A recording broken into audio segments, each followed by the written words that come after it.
ఇటీవల OTT content పైరసీకి కేంద్రంగా మారిన ఐబొమ్మ వెబ్సైట్ మళ్లీ పెద్ద వివాదంలో చిక్కుకుంది.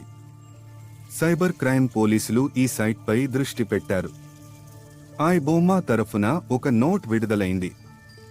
మా సైట్ కేవలం సమాచారం కోసం మాత్రమే. ఎలాంటి కాపీ ఫైళ్లను మేము హోస్ట్ చేయడం లేదు. ఎవరు ఏది చూడాలో వాళ్ల నిర్ణయం.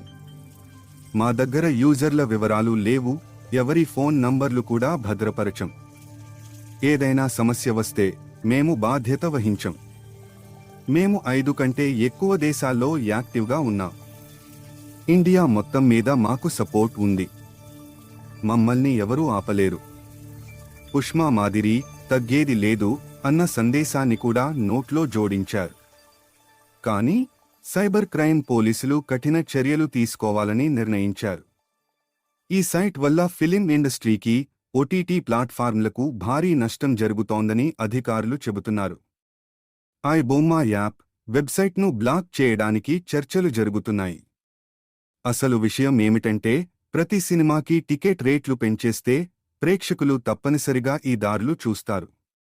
సినిమా పెద్దలు పైరసీ కంటే ముందు ఆలోచించాల్సినది సినిమా బడ్జెట్ ఎలా తగ్గించాలి. టికెట్ ధరలు సాధారణ మనిషికి అందుబాటులో ఉండేలా నిర్ణయించాలి. అలా జరిగితే ఆటోమేటిక్గా పైరసీ వైపు చూపులు తగ్గిపోతాయి.